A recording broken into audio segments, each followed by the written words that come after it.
Alix here. Welcome to another episode in Love and Waves.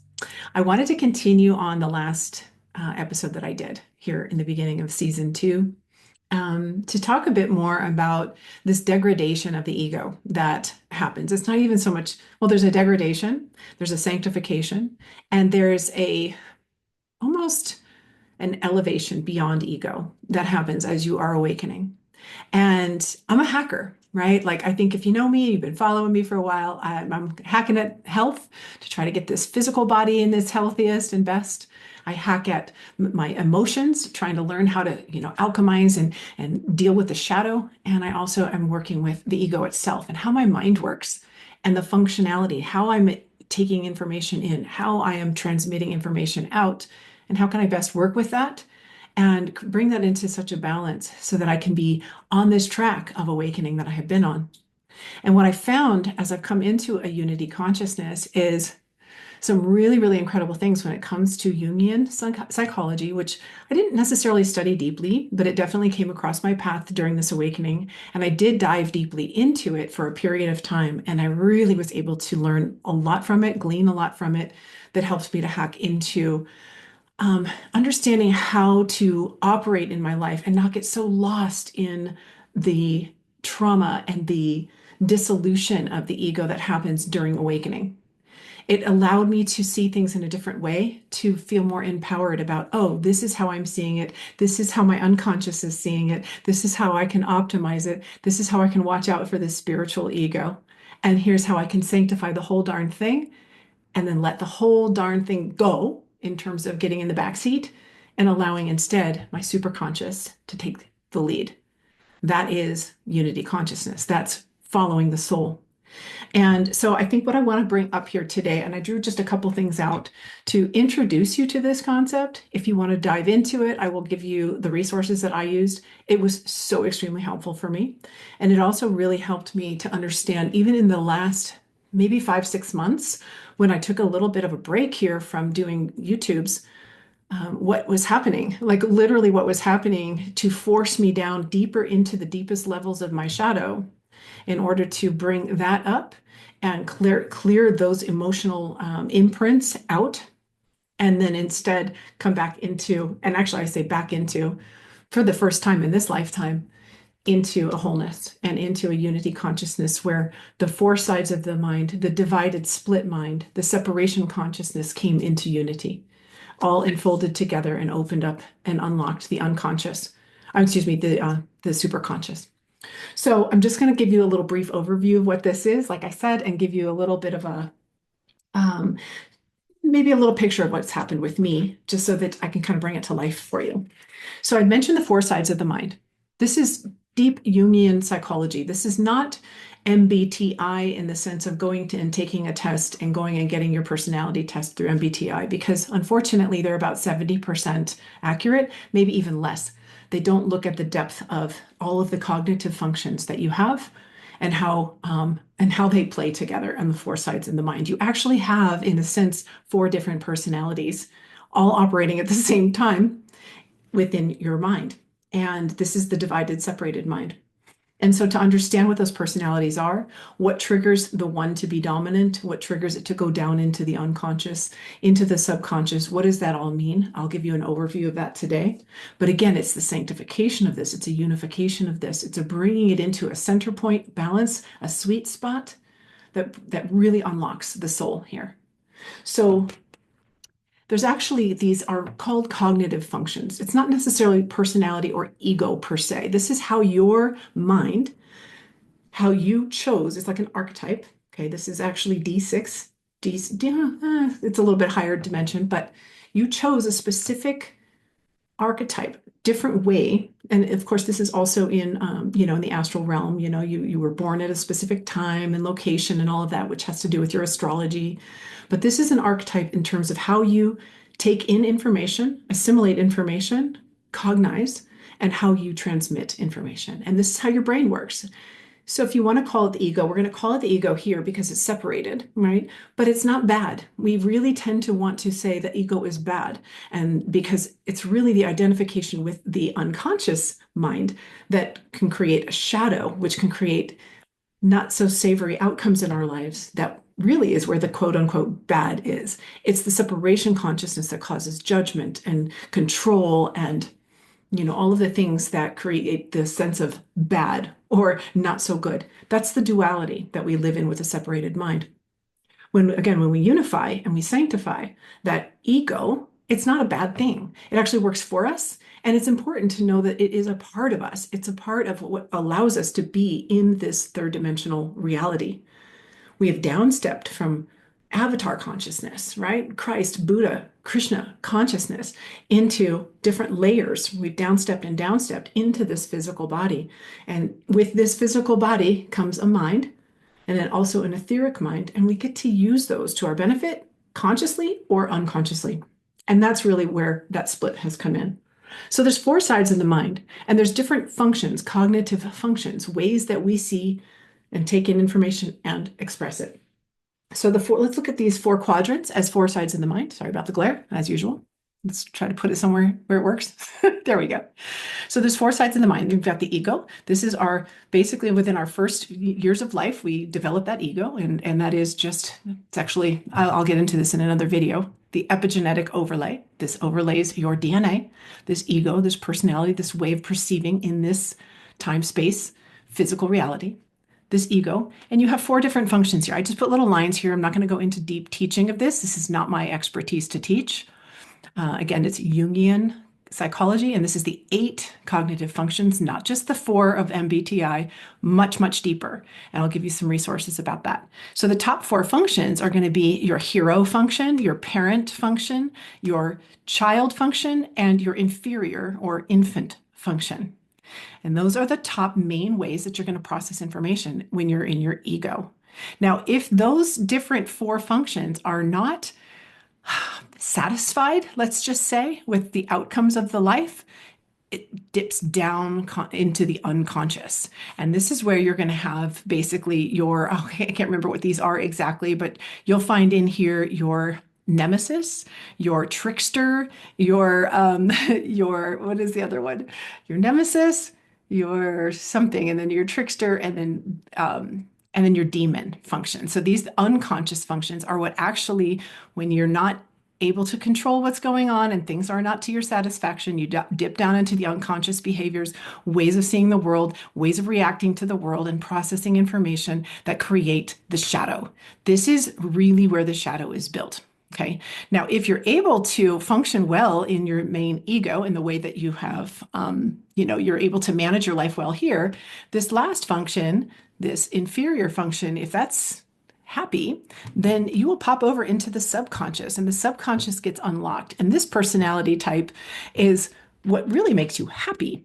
The combination of these two is like the left and the right hemisphere of your brain. And these two work beautifully together because the functions of all your main functions of these 4 different levels are complementary here. So they're able to crisscross and so basically where you might be an introverted intuitive here, you'll be an extroverted intuitive over here or somewhere in this stack. If you are, let's say, an extroverted thinker here, you might be an introverted thinker here. So it balances the brain. So this is like this left-right hemisphere balance that's going on between the ego and the subconscious. And this is really, and so this unlocking this is kind of where your happy is. This is where you're going to be really successful in the things that you're doing and so on. But again, there's this one little function right here that if it's not satisfied, it's a gateway to go into the unconscious. If it is satisfied, it will go into the subconscious. So it's really critical that we are able to come to know, like, how do I function at my best in this section here in order to activate this section here and come into balance. Meanwhile, knowing that the shadow that we've created from the unconscious is in awakening is what is going to be basically purified. Awakening is going to purify the unconscious and what we've created in the unconscious, and not just in the unconscious in this lifetime, but in other lifetimes too. The more that we unlock higher stations of consciousness, higher DNA strands, the more that the unconscious of those higher levels of us, other aspects of us, will also want to come up and be cleared from this unconsciousness, right? So just again, this is just meant to be an overview. So if this is piquing your interest, I'll send you somewhere to go and learn a bit more about it. But just understand that coming to know this is so empowering instead of just, why am I acting this way? How come when I do this, I feel really great, but I can't seem to do it right now because you're not fulfilled here and you're getting dragged down here, that kind of stuff. So the other piece here is that if you are not satisfied in the ego, you're in situations in your life that are breaking down because you are on an awakening path, and anything unlike your highest timeline right now is falling away, then what's going to happen is you're going to recognize that this, as long as I'm trying to hold on to what is, it's going to start dragging me down into areas of the unconscious in order to cope with what you're not able to control with the ego anymore. The ego is coming into sanctification. It's wanting to let go of control when it comes to moving from the 3D to the 5D, from harmonic universe 1 into harmonic universe number 2, as I'm always talking about. And so as this is breaking down, you're starting to get drawn down into the unconscious shadow, and all this stuff is coming up. Now, if you're operating in the nemesis and in the trickster and in these lower aspects of yourself, you're going to start feeling that. And if you don't get this part under control, then you can go into what's called the superego. And this is really where you can kind of go really sideways here with the superego. It is truly that. It's the superego, not a good ego. It's going to really drag you down into kind of destroying things. It's like the destroyer. It's your demon function. So I won't go all into that, but just know that when you find yourself pushed so hard that you just, boom, you just hit a wall, and you just kind of like it's going to look different for each personality type, for each different type of, cognitive, overarching ego that you have. But this one here can really destroy a lot. It's not meant to. It's not, we don't want to go here, but, it is an equalizer, right? So if you, on the other hand, deal with the shadow and are able to work with the ego and the subconscious together, and those come into a balance, the left right hemisphere of the brain, masculine feminine principles in the brain, if those come together, this superego actually becomes completely sanctified and becomes your angel instead of your demon. And then this personality is in its highest exalted form, and then you're really functioning at your absolute highest. So, overview of this, we are dealing with clearing the shadow of the unconscious. We are making the unconscious conscious. This is where your wisdom is. This is your wisdom center. You have the opportunity to learn so much from what you haven't owned. These are the pieces that you've disowned, that you've detached, that you project on other people. This is the unconscious. This stuff is going to come up during awakening. It wants to get cleared. And rather than freaking out, this is where you go, oh, wait a minute, this is the unconscious. And when you learn what these functions are and what they look like for you by studying this, for your doing an actual typing, I'll go into this in just a moment, then you'll be able to know, what does this look like for you? What does it look like when you're in the unconscious? You'll actually know exactly how you're acting when you know what this is. Like, oh, I'm in my unconscious right now. Holy crap. I'm not where I need to be, and I'm not exalting myself into the subconscious where I can be happy and using my left and right hemisphere, right? This is where you want to be in that balance. So knowing these is so, so important if you want to hack at this a bit. So again, you're getting rid of the shadow, you're purifying that shadow out, which will keep you not necessarily where you're not aware of these functions. You'll become aware of these functions. They become your wisdom. They're not your strongest functions. Your top 4 and your next 4 are your stronger functions. But you'll understand which ones are not as strong, but that's where your wisdom is. You'll know exactly how they can work for you, how they can make everything even better and more balanced when you do pay attention to them. But they're no longer unconsciously running the show. Those go away. So you're not going into the demon here. And instead, you are exalting that side of the mind, and you're turning this into your angel. It all unfolds together, and you become enlightened. It's literally what opens up and unlocks the superconscious. It's like the ego that was working on all this divided level. I shared this before, if you're on the 5D level and you're looking down at your creation of the 3D world, you get to decide with your cognitive functions, how do I want to see this? Do I want to see this consciously? Can I Can I see this consciously? Or am I dipping into where I don't want to see what I'm feeling right now? I don't like what I'm seeing. Oh, going into unconscious. You get to choose how you use your mind when you see your creation in order to bring it together and unlock and align with soul or not.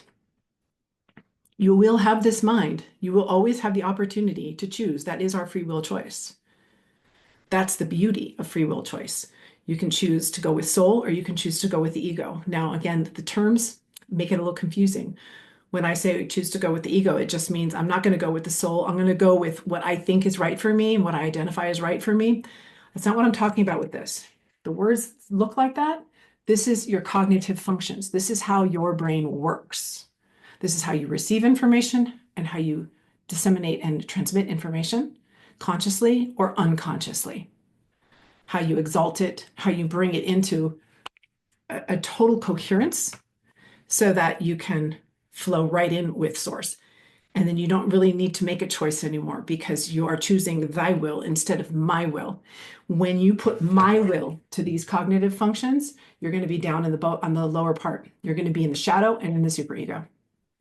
When you put thy will, you're going to be working with the higher levels of your conscious of your cognitive functions. And then all of this will come together. I know that's a lot. I just want you to get the washover of what that means and that this is an incredible hack. Now, the person that I learned a lot of this from, this was actually a few years ago. I had done tests a long, long time ago, just regular MBTI tests, but then I did a test with this thing. It's called a type grid. It's 100% accurate. And I'm going to highly encourage, if nothing else, that you go and get this test. I have no affiliation with this gentleman or his organization. I just learned a lot, and I was able to understand more about who I am to get really clear that that was my type, and some of the people in my family and my close friends, so that I could understand how better to work with them and understand how they think and how they transmit, so that I could have better relationships with them. But his name is C.S. Joseph, C.S. Joseph .life, csjoseph.life. I believe that's his site. And he has a type grid to do your own typing for your main ego type, right? Or your main type. And that doesn't change. Now, you have 4 sides of the mind and you can shift. In fact, he says in your first quadrant of life, you're most likely in the ego. That's when it's developed. Second quadrant, most people will go into the unconscious. Third, this will be like your quarter life crisis when you're going into here. Your midlife crisis will be as you're going into the unconscious, or excuse me, the subconscious, and then later on into the super, which would not necessarily be super ego, but the higher exalted form of that. But that can change. That can you can go into different areas. But when you know how to bring this straight over to here and how to actually hack through these different areas, you don't have to wait for crisis to happen. You can actually work with it. So csjoseph.life, take the test there, and he has a ton of videos, free videos on YouTube. I just studied about my own type, about the types of just those people that were closest to me. I studied how to transition between the 4 sides. I'd studied how, just some different areas. He goes way in depth, and I don't want you to get lost on this journey. I just want you, if you're interested, to just get an idea of it and how you're functioning and what it looks like when you are working at your highest and where the pitfalls are. He can be extremely harsh on his videos, just a heads up, especially on the INFJs out there.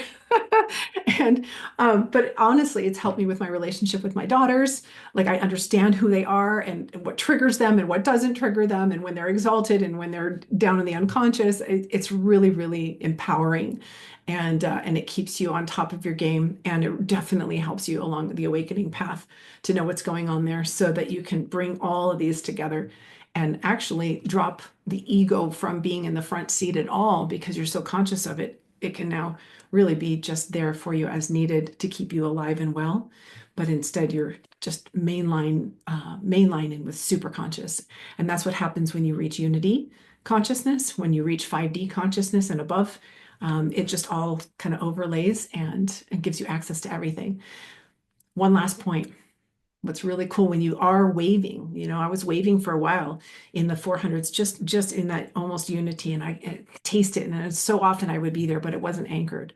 And as I learned about this and I recognized when I was dipping down and what was going on, I really became conscious of how my soul was literally stopping me from just going into the subconscious, because I knew how to do that. I knew that if I showed up and performed and did my videos, it would put me into my subconscious, more extroverted side, and all of that would be awesome.